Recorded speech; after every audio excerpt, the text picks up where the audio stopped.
Hello, good evening. Welcome to Forest Focus. Welcome to our latest listener Q&A. Good to have you with us. Big apology to start with for the people who are expecting us to start at 7:30. It's now 8:20, so there's been a couple of delays just around people's availability. Greg had to drop out, so we had to attend to. Mark's running late due to, commuting, basically, but he should join us imminently. So we'll have a good show, I'm sure, even if Mark doesn't join us, but I think he will. But we've got lots of good questions. So myself and Mark and Chris Aylmer will tackle them. Chris, how are you doing? Yeah, good. Thanks. Yeah, I'm dying for preseason to start already. I haven't been that excited for a sort of summer. I mean, I needed a break last summer from it a bit because that year was pretty tough in the season. But now I'm just excited for it all to start, just because we did so well last season and we've managed to retain some players and it's looking good. It is. I've spelled something wrong in the title as well. I spelled Wildcard wrong. So I'll have to go back and change that. Thanks for pointing that out, Brett. You've done me a favour there. So, yeah, like I say, we've had lots of good questions. We'll wade through as many as we can in the next 45 minutes to an hour and then add Mark in once he arrives. First question from Shane, your countryman on Twitter. Are we chilled out about transfer business or getting slightly concerned with a lack of contract information apart from Igor Jesus? This sentiment has been expressed a lot on Twitter. A few other people put it in the comments. A lot. I think we're the only club who hasn't done any transfer business in the Premier League yet, officially. Obviously, Igor Jesus seems like he's done. Any concern on your part yet, or not? Not really, no. I would be concerned about not getting some deals over the line purely because preseason starts soon. The first preseason game is on the 12th, and I would like us to have some in through the door by then, but not really purely because if you look at other clubs like Bournemouth, who have been stripped completely, or Brentford, who are losing Mbemo, might lose Wissa, and they've lost their manager and some coaches, they're having to do full-on rebuilds, and they're not even started really on that yet. But with us, we've actually retained a lot of the players we already had from last year. It looks like Gibbs White's going to stay. You never say never, but it looks like he's going to stay. And we've signed Nico Williams to a new contract, and it looks like we're keeping the nucleus of our squad. I know Newcastle are chasing Elanga. So because of that, I'm not as concerned, no. No, I think I'm the same. Obviously, Nuno signed a new deal as well, which runs the opposite of the Brentford appointment. I'll ask you about the Brentford appointment in a minute because it's an Irishman who's got the job. Yeah, I was thinking about this one when I saw the question.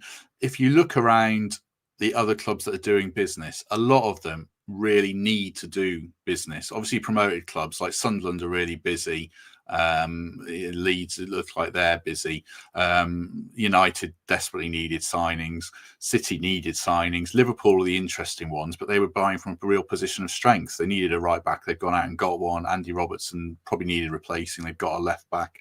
So, yeah, I'm not panicked. The only signings we made this time last year were PSR related, and we've got a question on that. But Elliot Anderson came in on June the 30th. Milenkovic didn't sign till the 18th of July. So our main business was done around then or after. Morato and other signings were late. Just before we go back, Mark is with us. Mark, evening, how are you? Yeah, okay. Just come straight off the train into a cab straight here. So sorry I'm a bit late. But yeah, train services, what can you say? Yeah, well, you don't apologise. You literally, as you say, jumped off a train straight into a cab and straight onto here, probably walking past your kids, past your missus. Exactly, yes, I did say that. Well, it should be me apologising to hear I work from home most of the time these days. They're sick of me by now, so it's fine. I'll just go back to Chris quickly, and then I'll go to Mark with the question. But Keith Andrews, Chris, someone you'll have followed closely, feels like a big gamble to me. What are your just thoughts on Brentford there? I think my initial thoughts were, yeah, it's a gamble. I mean, Thomas Frank has dragged 3 of his coaching staff with him, and it almost looks like Keith Andrews would be last in line. But the more I think about it, the more I actually think it's quite a wise decision right now. Brentford like to hire internally. They did that with Thomas Frank. And Keith Andrews isn't just a set-piece coach. He was an assistant at the Republic of Ireland for a few years. Okay, it wasn't massively successful, but that wasn't all his fault. And I saw an interview with him there, and he was speaking about how he was asked the question of, could you ever imagine yourself being in this position? And his answer was, like 2-3 years ago, could you have ever imagined yourself being in this position? And his answer was 2 or 3 years ago, I could imagine myself being a head coach. Sure, I was ready 2 or 3 years ago. It's just whether it was Premier League or not, probably not yet. And I think he's going to be confident, and I think he's going to do well with what he has.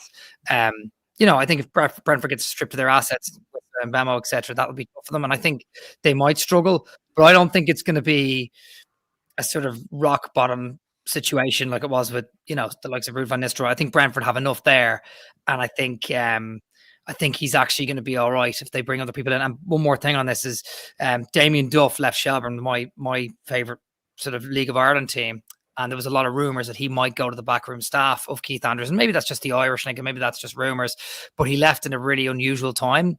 A lot of the Shells fans, myself included, were a bit confused by it. So he would be a good addition. But yeah, I think I don't think it's as bad as I first thought. I think he's going to do all right, I partly asked that question to give Mark time to catch his breath because he's rushed in, but hopefully he's got it now. I'll ask you Shane's first question that we kicked off with, Mark, so you can weigh in on that. Are you chilled about transfers or slightly concerned with the lack of business apart from potentially Igor Jesus? Yeah, I listened to you there while I was in the green room talking about this, and I listened to Fletch and Pete and others talk about it. Temps, I think, was on that podcast as well. I don't agree with any of you. I am panicked. I'm not happy at all where we are. We can draw comparisons to last season, but we weren't facing a European campaign last season, which changes everything, doesn't it? For me, because you only have to look at where the squad were at the tail end of the season, where fatigue must have been a factor, right? We speculate as to what was the drop off at the end of last season. We speculated perhaps that it was the players had given their all. We didn't have a big enough squad, and it just caught up with us. Right? Okay, so if we go with that, then how do we sit here now with a European campaign in front of us, with the squad that we've got, think that we're not behind things? We surely are, because when it comes to the Thursday games in Europe, we've got to leave 5, 6, 7 first teamers behind. Otherwise, they're travelling. Even if they're not playing, they're travelling.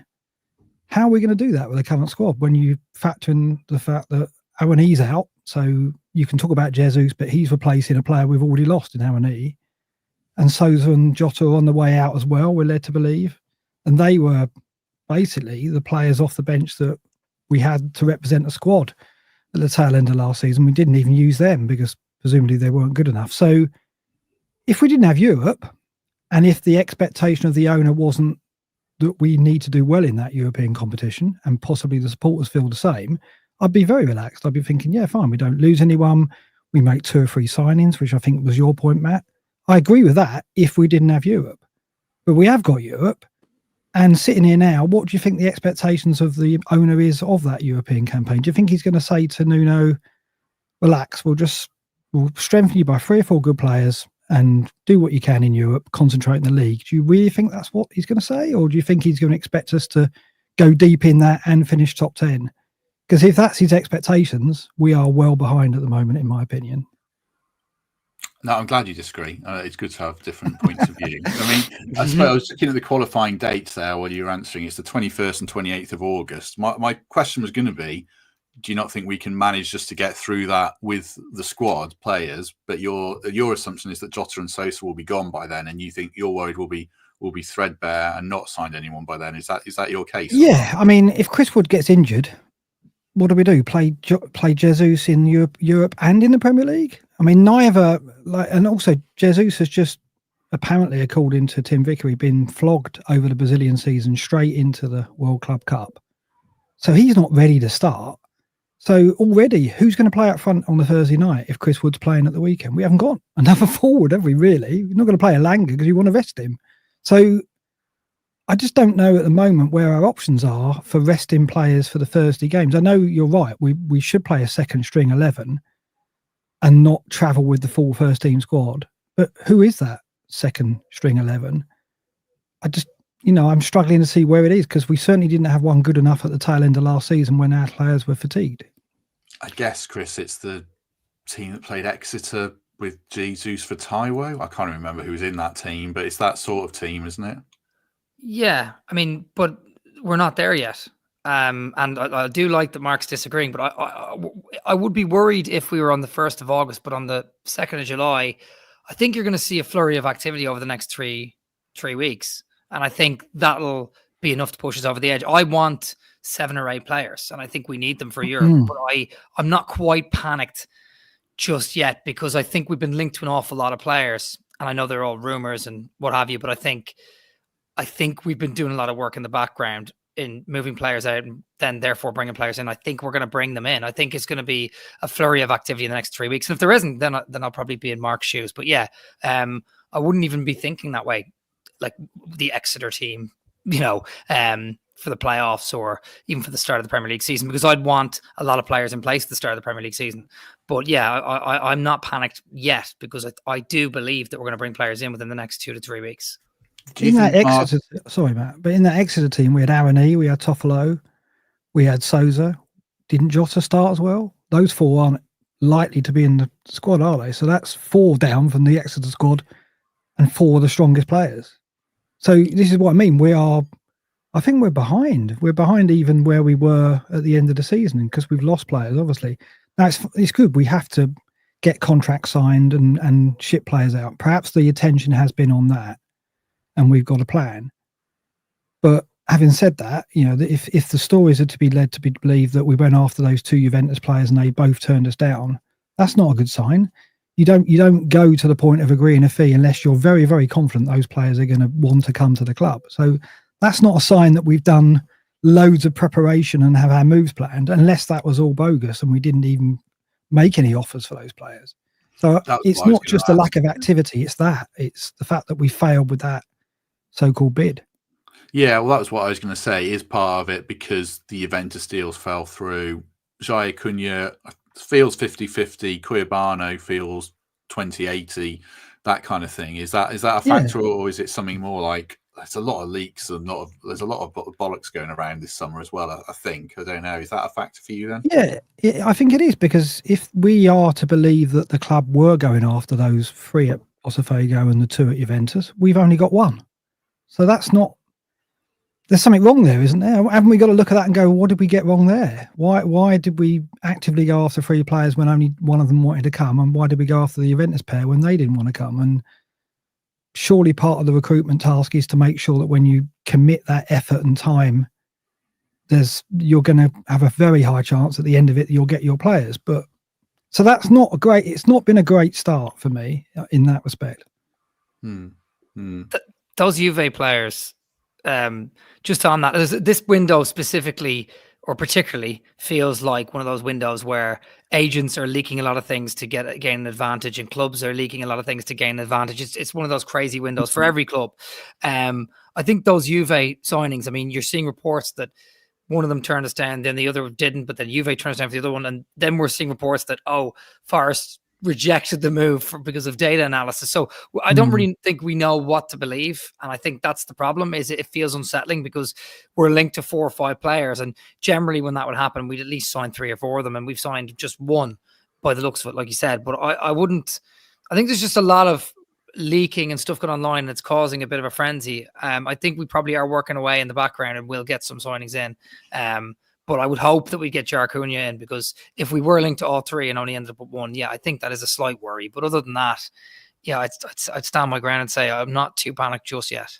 We've done 14 minutes on one question. We've got loads to get through, but it was a good debate. The next question tallies with that, actually. Just you'd have to keep this one brief because it's more of a number question.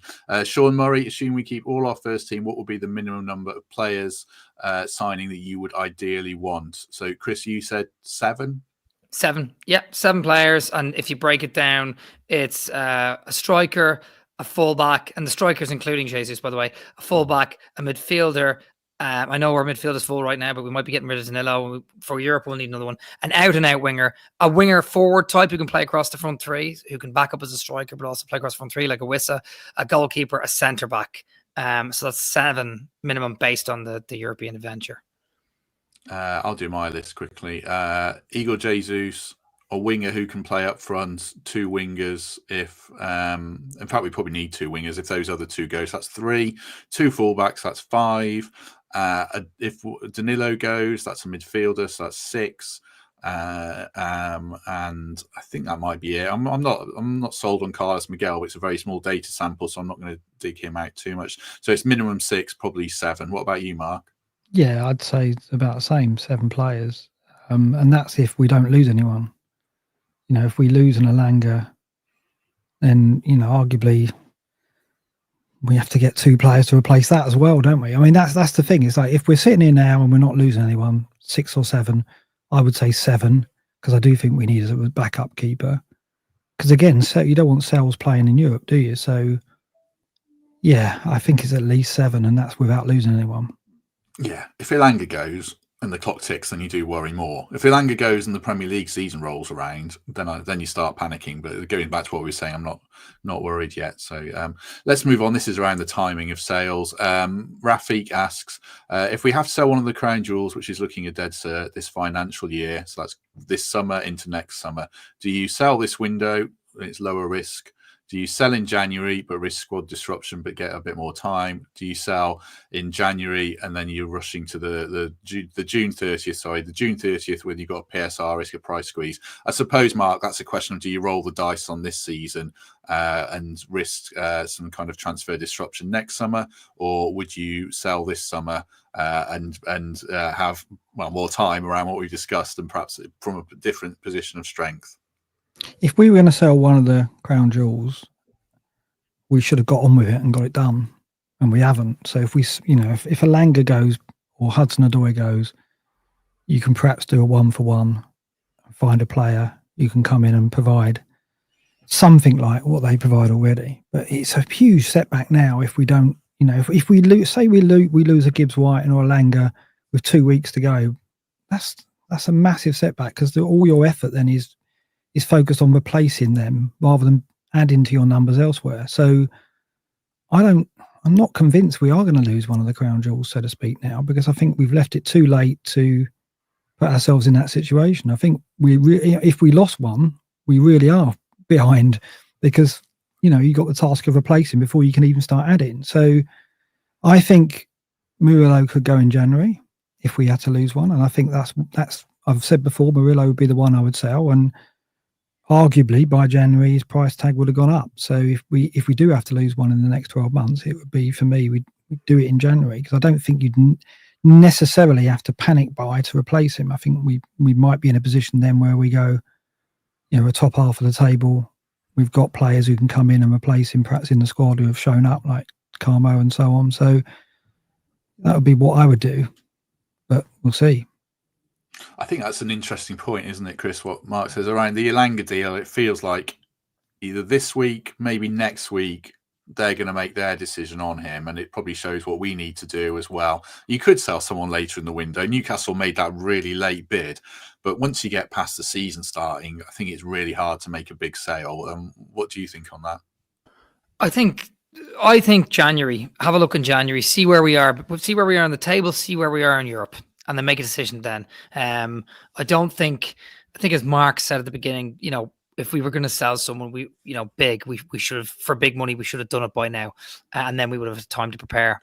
I think keep everyone we can intact till January, and then if we are doing well and we need to keep these players, we need to keep the team harmony, like Liverpool came sniffing about for Murillo last January, you can roll the dice and roll the dice till June. So we've enough assets in our arsenal to launch them out in June if we need to. And I think taking the risk so far has got us to where we are now. So we should just keep taking the risk. So I'd hold on till at least January and see where we are. Let's take a word for the Trent Navigation just quickly before we crack on. Coming this Saturday, Bingo Bonanza, big family fun day. Fathers, who is hosting a quiz tonight, a quiz tomorrow night, a quiz on Friday night, is hosting a quiz on Saturday night at this event. So do check it out. Search trentnavigation.com. Bingo Bonanza, family fun day. Should be fun in the sun. And 25th of July is our own live show. Breaking news, Temps can't do it anymore. So but it'll still be definitely be Kelvin Lewis, and it will be Pete, Greg, and Mikey on the panel, and it's only a £5. So if Temps can't do it, I'm not offering refunds. Sorry, it's still going to be great value, and it's still going to be a great night. So 25th of July, go to gigantic.com to get your tickets there. Just search Trent Navigation, and as I say, it'll be a good night. I'm picking up some really good raffle tickets on Friday. I'll say what they are once I've got them, but they'll be worth coming along to put your money in to try and win those for charity, not for me. So a good one to support as well. Right, let's go on to our next question. This can be a really short one. I might even answer this myself. We'll just go through. Trevor asks, can you tell me, Trevor's a big supporter, by the way. Thank you, Trevor. Can you tell me why we're even addressing the Elanga offer? To progress, you need to keep your top players. That's why Clough built that amazing team. I suppose, and feel free to disagree with me, lads, here, it's just PSR and the realities of things. The thing I wrote in my notes was, would Clough have been able to build that team if PSR existed in the mid-70s and mid-80s? Would we have been allowed to sign Trevor Francis for £999,000 or whatever it was, £1 million really, but you know what I mean? So that, I think that's probably the reality of why we're considering the Elanga deal. If PSR didn't exist and if Andros Marinakis didn't want to have to deal with that, then we'd be probably asking for 75 million for Elanga or something like that would be my stance. Any further thoughts? Anything you disagree with there, chaps?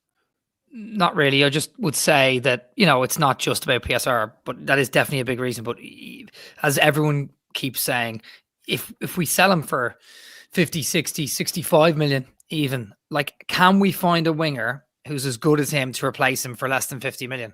Because if not, what's the point? There's a sell-on clause to Man United for about 20%. So what's the point in selling him? Other than PSR reasons, obviously, what is the point in selling Elanga if we can't replace him with someone for far less? And I don't think we can.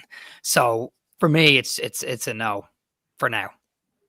Let's crack on with there's lots of transfer theme questions, so I'll just do that in one block and then we'll move on. Question from Edward, another of your countrymen who's often the phone-in shows. Chris, now that we've left the pre-30th of June bargain basement PSR period, will we see missing out? He says failure to qualify. People debating failure on Twitter, but failure to qualify for the Champions League beginning to hurt this transfer window. I'll go to Mark with that one. I don't know if you had a chance to prep for this at all, Mark. Any initial? No, I haven't. No, you'll have to ask that question again. Sorry about that. So I was distracted. Go on. Sorry, Matt. No, I'll ask it again and I'll answer it and then I'll throw it to you. Edward asks, now that we've left the pre-30th of June bargain basement PSR period, will we see the failure for the Champions League beginning to hurt this window? I suppose you can definitely make that argument, but I was thinking about this Fofana rumour around that. We're still looking for that level of player. And even if we're in the Europa League, I don't think it would make a difference. In fact, even if we're in the Champions League and we were vying with Chelsea for a player or Arsenal, I still think we're playing second fiddle in that area because they're going to offer more money in wages than us.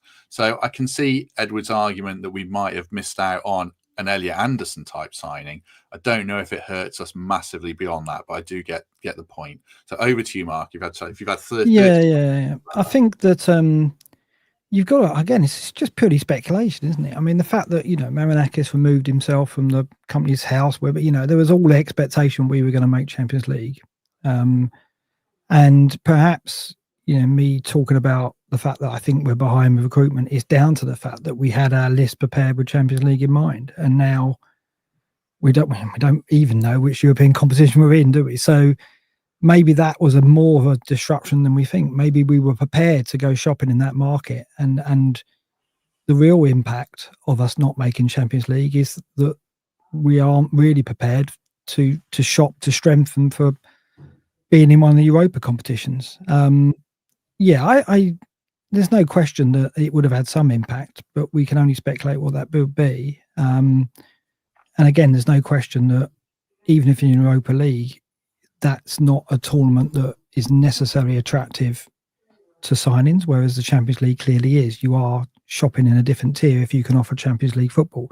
But then the argument was made when we raised this that players who want Champions League football want to go to a club where they think they're going to get consistent Champions League football. And you could argue that Forest aren't that, even if we'd have got it this season. So it's hard to say how much of a factor that would have been in where we would be picking up our players at this time.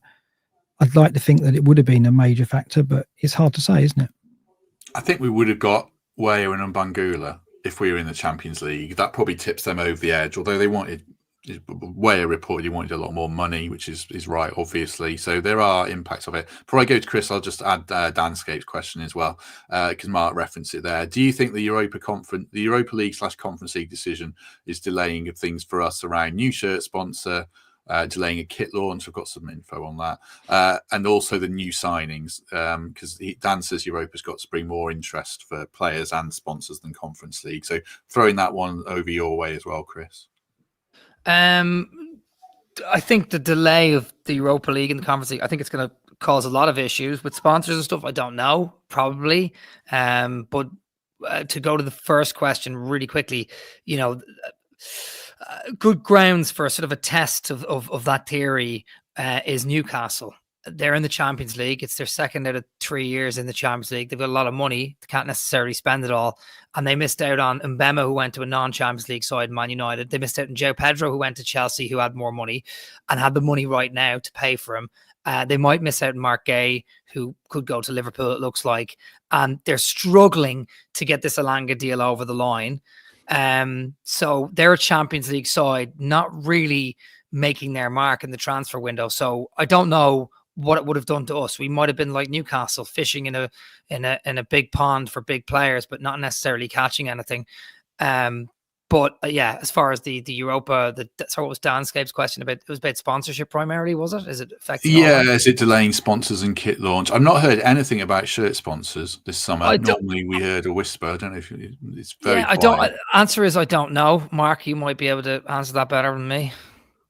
Well, on the sponsorship, yeah. No, I just think that naturally is something that we don't get wind of, do we? There's not rumor and speculation around who our sponsors are going to be these days. I think it's quite a very difficult world to kind of penetrate and find information on. So, yeah, I mean, again, we can speculate that had we got Champions League, perhaps we'd be attracting bigger sponsors than perhaps what we're going to end up with. But I don't know. It's so difficult to say, isn't it? What we do know is that the club seemed to be gearing up for Champions League, and then obviously it pivoted very quickly. So we can only speculate that has had some impact on all areas, perhaps, on hires in the backroom team and hires in administration or whatever it would be, because financially that is a big difference, isn't it? Yeah. I think the Cayenne sponsor that's ended now. I think it ended last month. So we're going to get a new shirt sponsor. You can't have front of shirt gambling sponsors at the end of this season. So I don't think we'll sign a 1-year deal. I think that was worth 5 or 6 million. And I read an article, I can't remember what it was, suggesting that our shirt is now worth 10 million or 8 million or something because we're more established. So we'll probably get a bigger and arguably better, well, I'm sure it's better in my opinion, sponsor, hopefully, than some random betting company. So there's that. The kit launch, they did some stuff with fans ages ago, I think, and there's player stuff in them. So I think that'll come next week before the Chesterfield game, so I'm not too concerned about that, and I really don't care about kits either. Personally, I know people do, but I'm not worried about that. So yeah, we'll move on. There was something I wrote on my notes, and Owen mentions it here, and a few people mentioned on Twitter. We need to sell the women's team. Owen says as soon as they make the top division. Obviously, Villa have done that, Chelsea have done that to dodge PSR. Our team have just got promoted to the second tier, so who knows what the value of our women's team is. Villa sold theirs for 55 million. I don't know what our women's championship team is worth, but as Owen says, it's not one to consider now. Someone said sell the netball team as well. I think that's really complicated because I think it's a franchise system or some nonsense. So I don't think we could even do that one. So, but I thought I'd mention that. That was my thoughts on it. Sticking with transfers, question from Morgan Sniffs White on Twitter. Don't do that, kids. With clubs interested in CHO and no news on a contract renewal, would you rather sell him now, bearing in mind he's only got a year left on his contract and Chelsea have a rumoured 50% sell-on clause, or would you let it run down? I can't remember if either of you lads have answered this question before, but it's one we get a lot and we've discussed it. Have you already discussed this one, Mark, or not? I think we had, haven't we? And we said that I think out of the players that we consider highly sellable, Gibbs White, Murillo, Elanga, Hudson-Odoi, I guess, is in that bracket. I think you could realistically replace Hudson-Odoi and what he brings to the team fairly easy. I mean, he's not. I don't think he's the weapon that Elanga is. Elanga's pace is extraordinary. I don't want to lose Hudson-Odoi, but if we had to lose one, you could argue that you could go out and sign a player who can bring similar to the team. But it's a difficult situation, isn't it? Because of that sell-on clause. Is it really 50%? Is that what we negotiated? Because that's quite a blow if that is the case. Presumably, we're talking to him about a new contract. I hope so, because again, I don't want to put ourselves in a situation where we've got to replace a player like Hudson-Odoi.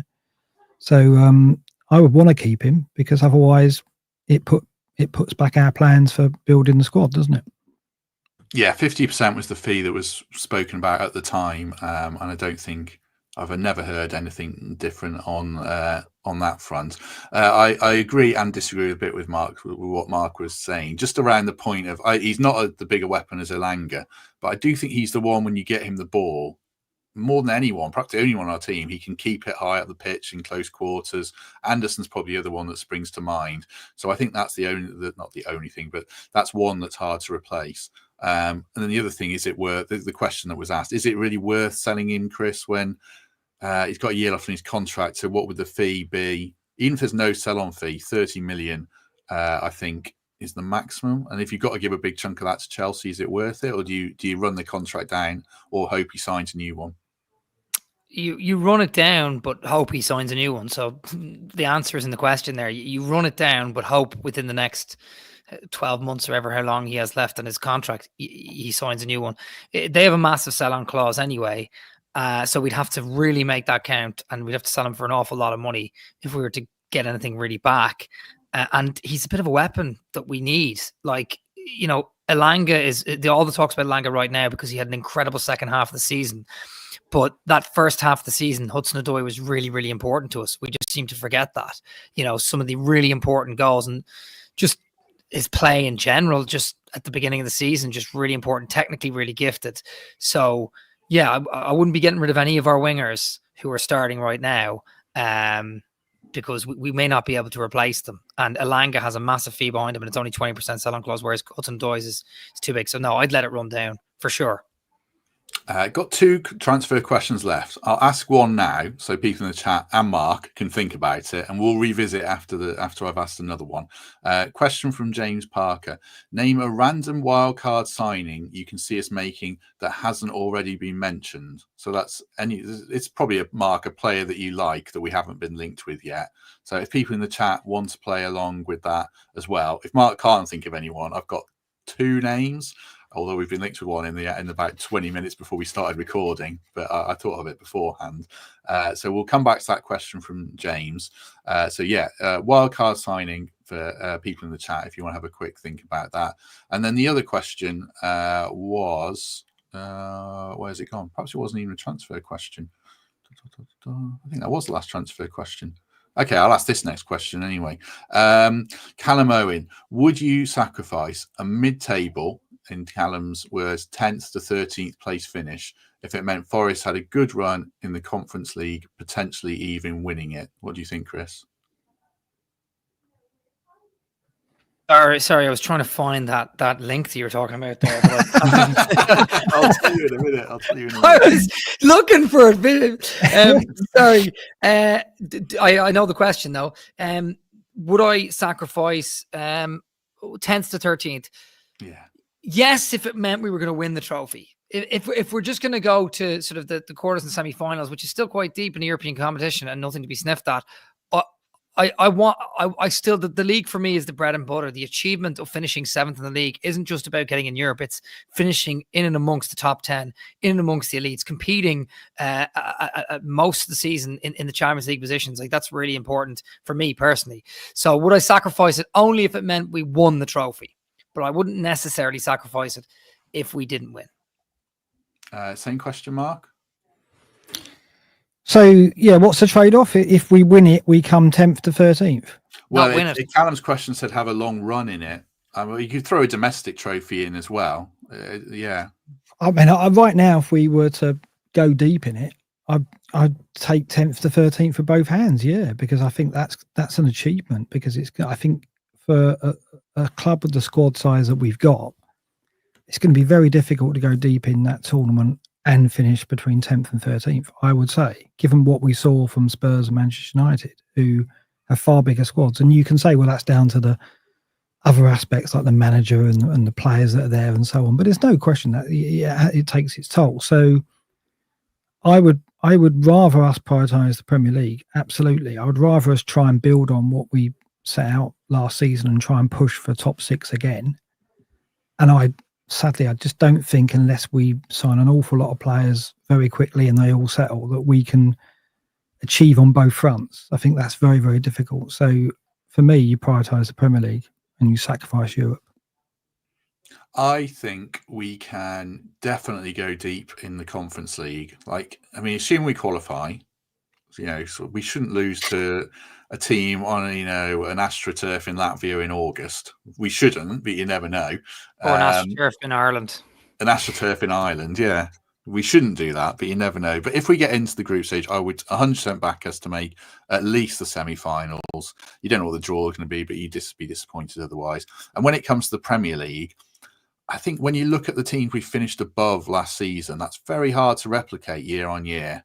Man United, Spurs, West Ham, certainly Man United and Spurs, if you think about them, they've got, for whatever reason, PSR, etc., they've got a lot more money than us. West Ham seem to spend money every summer.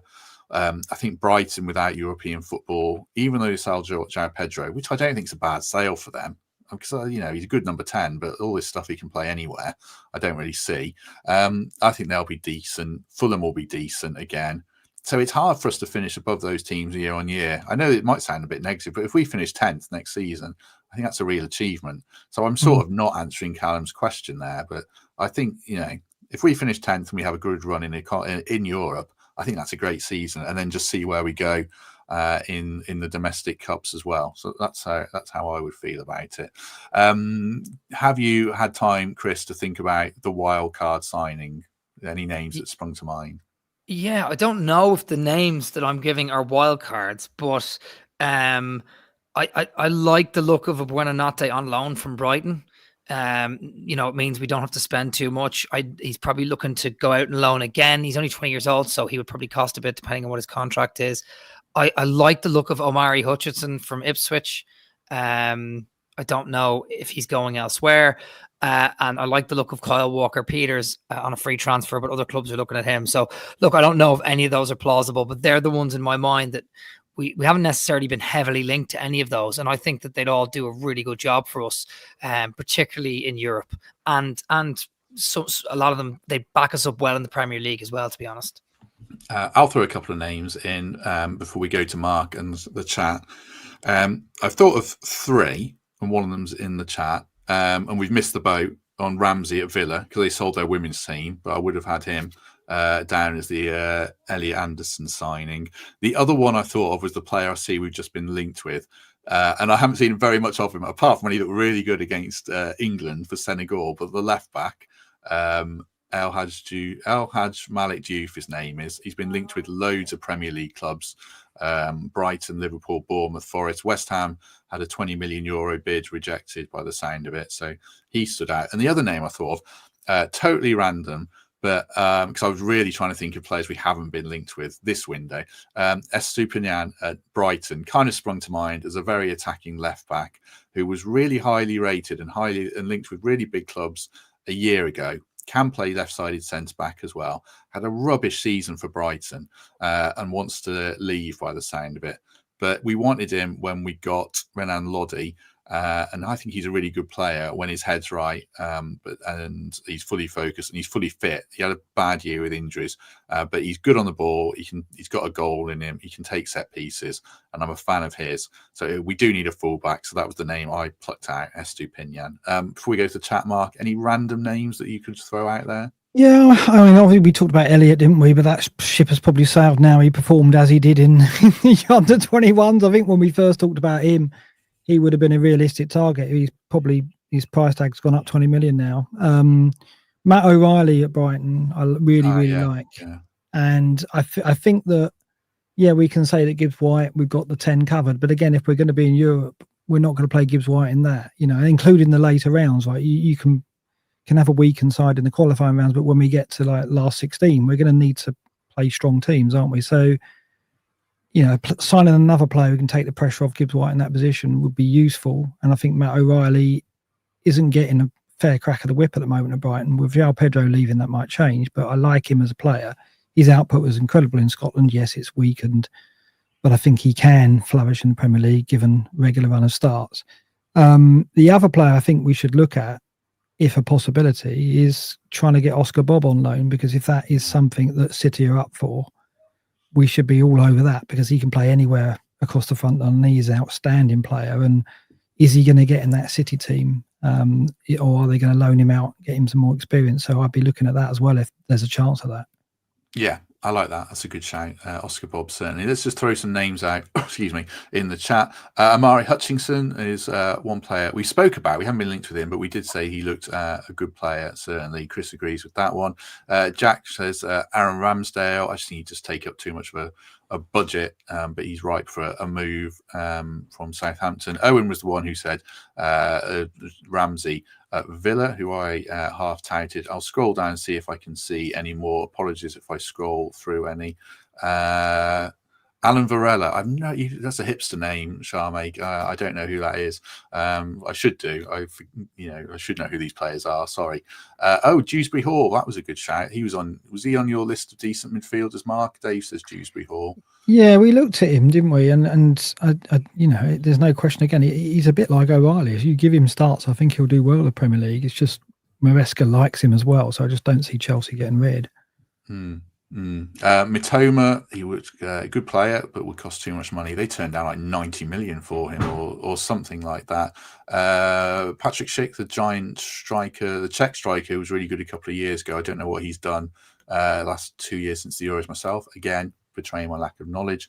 Tammy Abraham. He's going to Besiktas, I think, isn't he? That's a proper transfer. He'll be signing for West Ham in a year or two, I'm sure. I know I bigged up West Ham earlier. Let me just see if I can find any more before we move on. I think that's about it. Bear with me one sec. Oscar Bob's getting some good shouts. Alex Scott from Bournemouth, a good player. Again, I don't think we could necessarily get him. Longstaff as well, he's moving on. I think we've got Ryan Yates who does it better anyway, and Yilmaz as well. Derek says, who I know you're a fan of, Mark, aren't you as well? Yeah, he can play across the line as well. I mean, that's the kind of player we need. I don't think we're going to be able to get two dedicated wingers and a centre forward. We're going to need to find a player who can play wide and down the middle, aren't we? So he fits that bill. Let's move on. Just before we do, we should just take, because this is a nice break before we go into transfer questions. Quick word of thanks for Home Move estate agents. No property this week, but I'll have one next week, hopefully, because I enjoy those. If you're looking to buy or sell in around Nottinghamshire, I should say, check out the link in the description or email ben@homemovea.co.uk. 5-star rated on Google, and I think we've helped sell a few houses for him. So if you want to buy one and help us out even more, that'd be even better. Right, let's go on. This is a really short, quick answer one. Audrey, channel member, thanks very much, Audrey. Out of all the competitions available, which trophy would you like to see us win and why? Chris, apart from the Premier League. European. I know most people probably say FA Cup. For me, any of the 2 European Cups that we're in, Europa or Conference, whichever one we're in, for sure, because it guarantees us another European competition. I know the FA Cup does that as well, but it would guarantee us Europa League if we won the Conference. It guarantees us Champions League if we won the Europa. So we'd have another year in Europe, and you're winning a European competition. We've 2 stars on our chest because we are a European team. I think a European Cup will be great because it's an extension of the success we had last year. We finished 7th, we got into Europe, and then we went and won that trophy. I think that's cool, 350 people watching, by the way. Appreciate that. There's a few people in the chat saying FA Cup. I suppose, Mark, does it change your answer if we're in the Europa League, not the Conference League? Would you say FA Cup if you had to choose or not? Oh, if we were in the Europa League, I'd say Europa League. But I think I'd rather win the FA Cup, I think. It'd be interesting. What if we're in the same situation we were in last season? Say we progress in the Conference and we get to an FA Cup semi-final, and we've got to make a decision about resting players. What would we do? It might be that this question translates to a real scenario. Hopefully. Yeah, I mean, I think we'd prioritise the FA Cup. I think we really would. Yeah, I think so. Yeah, I think you'd So have I'll to, go with wouldn't that. you? Yeah. Unless there's some random scenario, like remember when Bradford got to the Carabao Cup final and you end up playing some random, League One, League Two club. That wouldn't happen in an FA Cup final, semi-final, I think. So yeah, but I would prioritise the FA Cup in that scenario. So yeah, thanks for your question, Audrey, which leads nicely into another question. This is from James Parker as well, but it was a good, curious question. If we won the Conference League, do we add a third star, or is that reserved for the Champions League only, Chris? It's Champions League only for me. Like we are one of the only teams to have done the back-to-back European Cups. We are one of the only teams in England to have won the Champions League. There's only a few who've done it. Arsenal haven't even done it yet. That's why the stars are there. We don't need to. I think it's a big deal, and I'm not saying dilute it, but I'd say I don't think we should. I don't think we should put a star on our crest for that. But I did see a comment earlier on. Someone mentioned put a bronze star and 2 gold stars, which I wouldn't necessarily be against, because then we could explain it. But yeah, no, the 2 stars are reserved for Champions League for me. Yeah, that was going to be my exact answer. I saw that shout on Twitter. I can't remember who it was. That was the only thing that made sense, because my initial answer was definitely not. But I guess the silver star would be the Europa League. So yeah, unless you want to add anything to that, Mark, we can move on. No, I think we get a lot of stick if we stick another star on for winning the conference. To be fair, so no, I think so. That. I think so. I mean, maybe it's worth it for the Twitter meltdown against Forest. Yeah, we're very good at bringing on the Twitter meltdowns. Yeah, we are. That's the only scenario. I think this is probably the last question. Jackie Howarth, not a Forest specific question. What's your thoughts on the Premier League edition of substitutes answering questions from journalists behind scenes at matches? This is from a report in the Telegraph saying that subbed off players will be interviewed on TV. I'm assuming that's only going to be like what Lineker used to on Match of the Day, and interview a sub who's had a good game. You're not going to interview a sub who's just come off injured or thrown his ball at the manager or something like that. But in principle, Chris, is it too much of an Americanization of the game, or are you happy with it? Not my cup of tea. Look, I told you before, I lived in Canada for quite a few years, and I got heavy into some of the North American sports over there. Basketball did it quite a bit, and they did the same thing. It's just not my cup of tea. I think I don't mind breaking the fourth wall, so to speak, too much, because players do that when they celebrate goals with the fans. But my issue is it's pushing the product more than the competition, and it's not just that Roy Keane thing of you shouldn't swap jerseys at halftime, which I don't think you should. It's more just like it's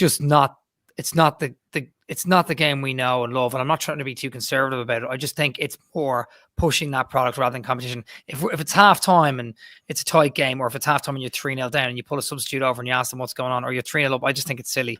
Not for me at all. Yeah, I agree. A bit too American for me. I suppose it's one of those things where once they do it, you'll get used to it. But I think they did it a little bit interviewing managers at halftime on one of the channels. Maybe it was TNT. I saw it. Sure. Was it TNT maybe, or BT? I think it was TNT were doing it, interviewing the more amenable managers like Thomas Frank and people like that got asked questions. So maybe that's what we'll do. Super Mario says we can add that third star in May 2027. Good point. You are correct there. Right, just before we wrap things up, there are a couple of questions that came in that I can answer. If we haven't got to your question, it's most likely because I absolutely cannot answer it. And it's too good a question that stumped me. But I'll try to get through as many as I can. Alex, is this Gilu on Twitter? Guilou. Apologies, Alex. Do you know what's going on with Joel Ndala? He was on our retain list, but according to the Premier, he was not on our retain list, but according to the Premier, he's still our player. Yes, I do know. We were asked this, and I've done a bit of digging. We could have signed him. I think the option was £4 million when we got him on loan in January. But for whatever reason, the club haven't taken up the option to sign him. So he's gone back to City. So Joel Ndala, who was with the under-18s or 23s, isn't our player. So he's gone back and he's moved on. So good luck to him. And then the other one, I did a bit of asking around. Well, that's one person who knows his stuff.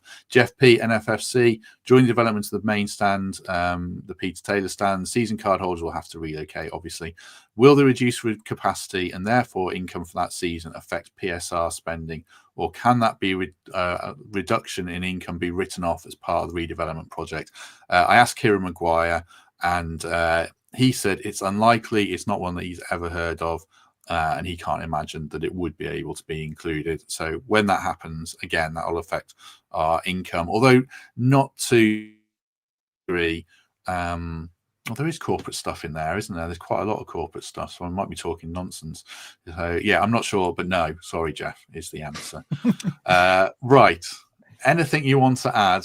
Anything before we go, Mark Sutherns? No, I think I've ranted enough already. I've probably caused shockwaves by disagreeing with. No, it's good to have disagreements. Yeah, I know. I was listening to the podcast the other day, and I admire the patience that we're showing. But I think I said at the end of the season, I expected us to be very, very busy, given what we'd seen in previous windows. And I'm worried. I can't deny the fact that I'm worried that we seem to be wasting efforts on players that aren't perhaps committed to come into the club at a time when we really need to be adding numbers. And the upshot of that could be that we panic buy and we bring in quantity, not quality, and that's not obviously what we want. So I hope Chris is right. I hope we start to see a flurry of activity now that some contracts are signed and some players have moved on. Perhaps we are getting our housekeeping done first, and then we're making the moves that are going to get us in a strong enough position where we can hopefully compete in both those competitions. It's just sitting here right now, I don't see it, and I'm worried. So yeah, apologies if I took anyone by surprise with my contrary situation there.